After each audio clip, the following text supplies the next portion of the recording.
Bismillahirrahmanirrahim. Assalamualaikum warahmatullahi wabarakatuh. Alhamdulillah wassalatu wassalamu ala Rasulillah wa ala alihi wa sahbihi wa mawalah wa la hawla wa la quwata illa billah. Rabbi shrah li sadri wa yassir li amri wa hlul 'uqdatam min lisani yafqahu qawli. Selamat malam warga Nahdiyin sekalian.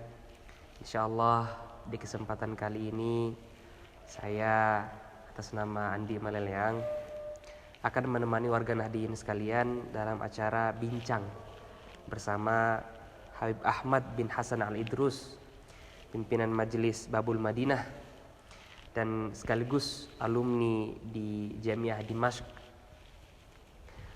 Dan alhamdulillah sekarang kami sudah bersama beliau, dan insya Allah tema bincang kali ini ialah istifadah wal istirsyad di kulli tullab wan nahdiyin fi Suriah. Dan terima kasih kepada Habib sudah meluangkan waktunya, dan kita berdoa semoga Habib selalu dalam keadaan sehat walafiat dan selalu dalam lindungan Allah Subhanahu wa taala. Assalamualaikum Habib. Waalaikumsalam warahmatullahi. Alhamdulillah. Gimana akhi Andi, sehat? Alhamdulillah. Ahlan sahlan wa marhaban. Al-jaw barid al-an. Udaranya lagi agak dingin ya di Damaskus. Alhamdulillah. Kabar antum Bib gimana terus? Wallah alhamdulillah sehat afiat. Sebenarnya perjalanan tentu melelahkan. Apalagi kemarin di Syargah itu kita transit 1 hari 24 jam jadi. Tapi katanya orang Arab bilang al-farah yuzilut ta'ab. Kalau senang itu maka capek akan hilang. Nggak kerasa capeknya. Apalagi nyampe sini pagi keluar keliling ziarah, ketemu malam lagi istirahat, pagi begitu lagi. Tapi alhamdulillah sehatul afiat. Karena itu tadi kita napak tilas sekaligus nostalgia ya. Masa-masa belajar dulu. Alhamdulillah. Gimana perasaan antum Bib setelah udah lama meninggalkan Syam dulu, pernah sekolah di sini terus kembali lagi ke Syam, gimana? Sangat senang sekali sejujurnya. Selama 10 tahun lebih meninggalkan kota Damaskus khususnya, sering kota ini hadir dalam mimpi saya. Dan selalu saya cerita sama istri saya. Saya cerita terus, setiap kali mimpi itu pasti cerita. Bahkan detail saya cerita jalan-jalannya, menara-menara masjidnya, guru-gurunya, gitu. Nah ketika ketua kami di Al-Syami, Gus Ahmad Fatir Hambali telepon saya, Assalamualaikum Habib. Habib, kita berharap Habib mau menemani para pelajar ke Syam. Itu sebenarnya kayak mimpi saya dengarnya. Bahkan istri saya ikut kaget tuh. Oh ke Syria, benar. Emang betul nggak katanya? Betul ini. Ya Allah, dipanggil lagi sama kota Damaskus, gitu. Jadi senang banget dan insya Allah bisa sekaligus ngecas semangat kita dalam berjuang di negeri tercinta Indonesia tentunya. Jadi juga mungkin boleh diceritakan dulu gimana antum belajar di Syam itu gimana, terus keadaan saat itu gimana, apakah berbeda dengan keadaan sekarang ataukah gimana gitu pengalaman antum? Ya tentu beda. Kenapa? Karena ana datang sebelum perang, antum datang setelah perang. Atau mungkin masih masa-masa perang di akhir-akhir ya. Jadi dulu kita datang tahun 2008,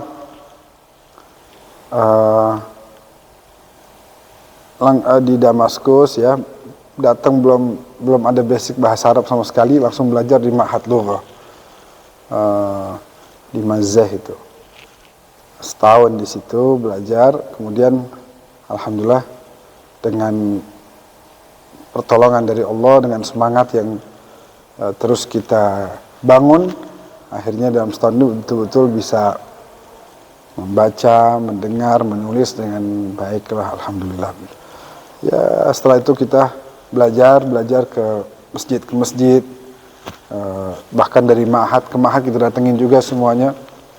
Dan di tahun 2011 awal bada'atil azmah, mulailah masa-masa peperangan di negeri tercinta kita juga ini, yang kita cintai ini.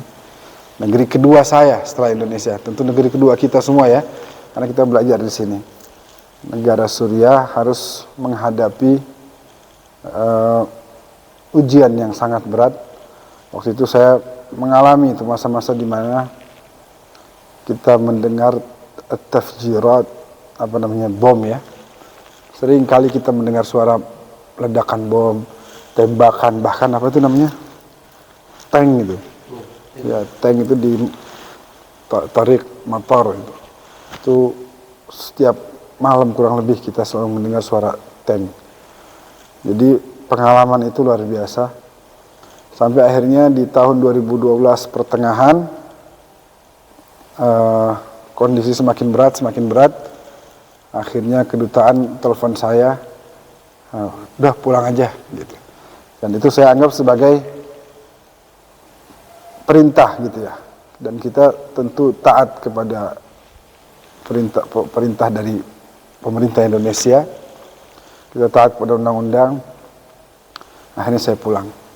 Setelah 4 tahun lebih di Damaskus, pulang dan mulai berjuang di negeri tercinta kita. Dari alhamdulillah kita datang desa ke desa, rumah ke rumah, dan akhirnya Allah berikan taufik bisa juga sampai ke provinsi-provinsi. Sudah banyak yang kita datengin, dan secara keorganisasian memang dari dulu kita sudah di PCI NU Damaskus.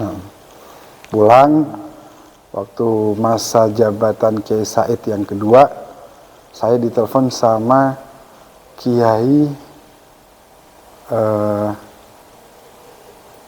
subhanallah Agus Sunyoto, Ketua Les Bumi PBNU saat itu, almarhum, beliau meninggal. Beliau telepon saya, Habib, ini Les Bumi dulu awal pembentukannya ada Habib juga, bangsanya Ali Idrus. Kita pengen sekarang juga ada Habib dan Ali Idrus juga.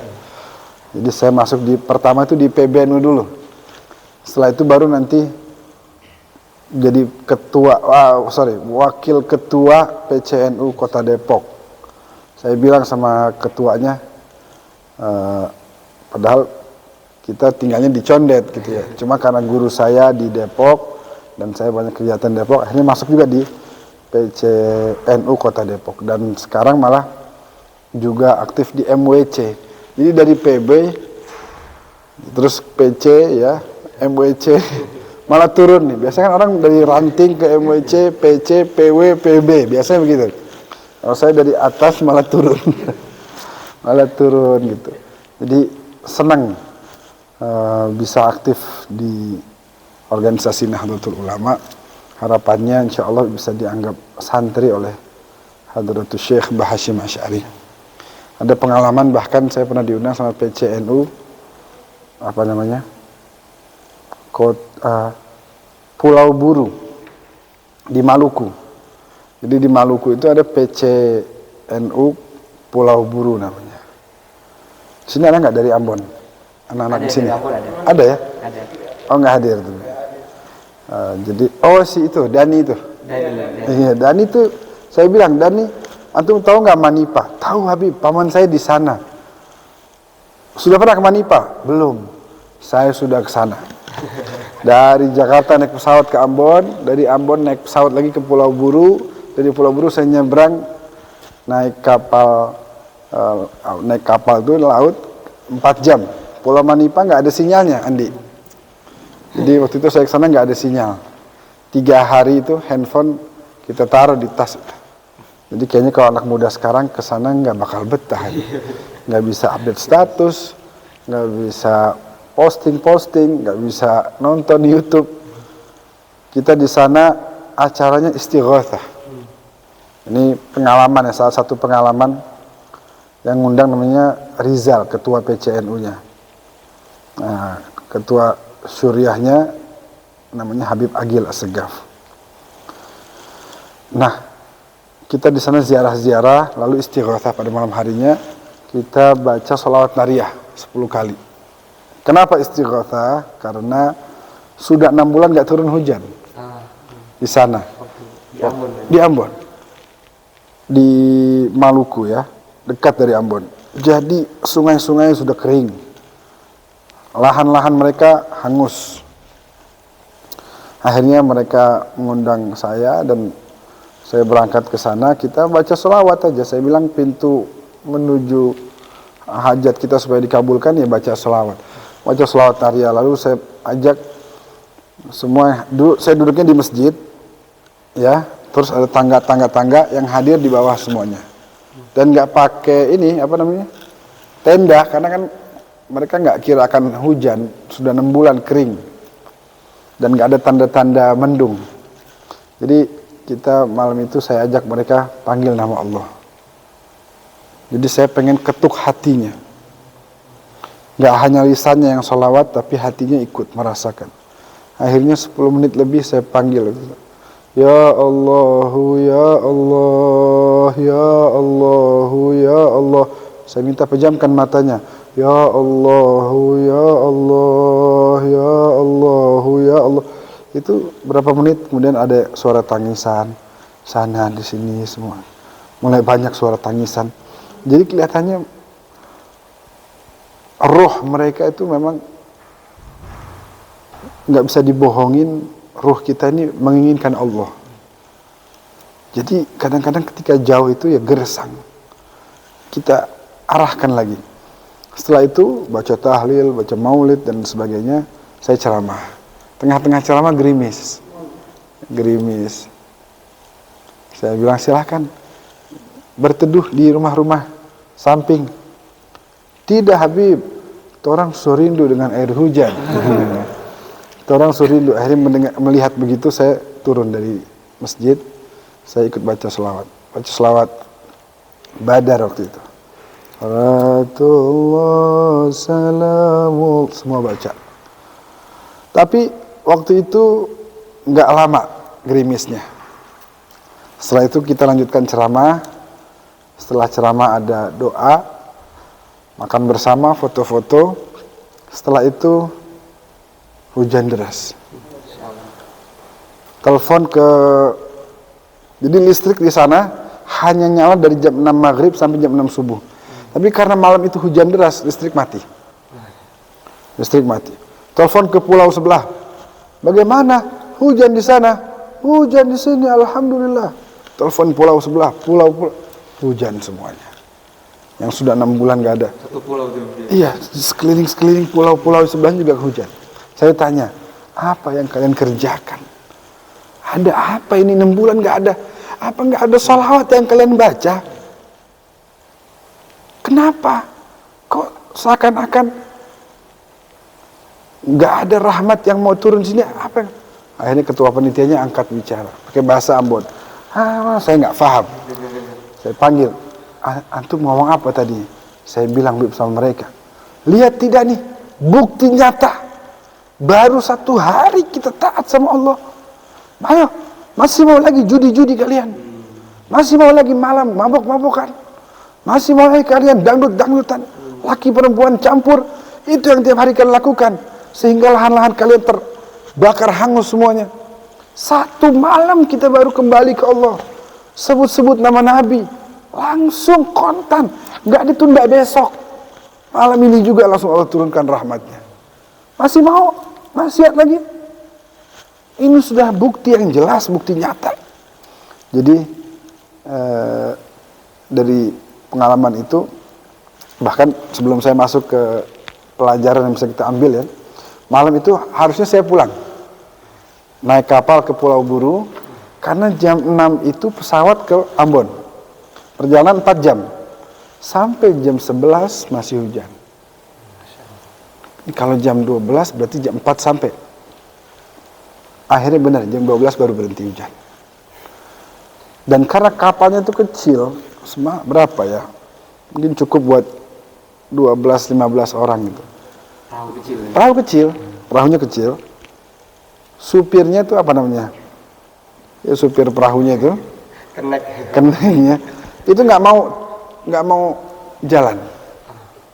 Dia bilang sama orang-orang di situ, saya nggak mau jalan. Habis hujan, langit mendung, nggak ada bintang, terus angin keras begini, kapal perahu kecil mau jalan di laut lepas. La ilaha illallah, nggak mau dia. Terus yang ketua panitia tanya sama saya, bagaimana Habib Ahmad? Jalan apa tidak ini? Saya bilang jalan. Itu Habib sudah bilang jalan, sudah jalan. Saya takut juga sebenarnya. Tapi bismillah, karena jam 6 pesawat. Dan siangnya ada acara di Jakarta. Cukup penting juga, jadi benar-benar jalanlah kita. Betul, angin keras. Perahu kecil. Tapi saya bilang, ya Allah, tadi hajat umat di sini, umat Islam di sini, kau kabulkan dengan berkah sholawat, maka tolong selamatkan saya juga berkah sholawat. Jalan. Kapal perahu kecil, angin kuat, lautnya laut lepas. Bener, tiba-tiba mesinnya mati. Kayak di film-film itu. Ini fakta betul-betul, memang kayak di film. Perahu mati. Kira-kira sudah 2 jam jalan, mati perahu. Di tengah laut, sejauh mata memandang, nggak ada cahaya sedikit pun nggak ada. Sekeliling saya lihat semuanya air aja udah. Itu kira-kira berapa orang situ? Kira-kira 12-15 orang, saya lupa. Satu perahu. Tadinya kita lagi ngobrol, begitu berhenti, suara mesin, semua diam. Semua udah zikir, sibuk masing-masing. Ada yang nangis, ada perempuan. Jadi suami istri gitu, istrinya diajak, ikut muntah-muntah, nangis. Saya keingetan satu ayat. Wa inna sya' nughriqhum fala sarikha lahum wa lahum yunqadhun. Kalau kami mau, kami bisa tenggelamkan mereka. Wa inna sya' nughriqhum fala sarikha lahum, enggak ada yang bisa mendengar suara mereka. Ya, wa lahum yunqadhun, enggak ada yang bisa nolongin. Saya lagi perhatiin di bawah nih. Tuh ikan pasti gede-gede di bawah nih. Ya Allah, kita disenggol sedikit aja udah kebalik ini. Ya Rabb, malana rabbun siwak. Ilaika marji'una. Padamulah kami mohon, kami minta pertolongan. Akhirnya dipasang, coba 5 menit. Kapal kita goyang terus. Goyang gini, goyang. Karena ombak keras, angin kuat. Jadi sudah goyang. Sampai ada yang muntah. Coba 5 menit, 10 menit, tarik mesinnya, nggak nyala. 20 menit, nggak nyala. Wah udah, ya Rabb, alaika tawakkalna. Semua sholawat, saya bilang, ayo semua. Ini saya kebayang, ini terharu juga nih. Kebayang kondisi malam itu. Akhirnya saya bilang, ayo, minta pertolongan sama Allah. Kita sholawat semuanya, setengah jam, nyala. Alhamdulillah. Nyala setengah jam. Setelah setengah jam dicoba-coba, di atas laut ini, disenggol sedikit udah kebalik kita, nggak ada yang bisa nolong.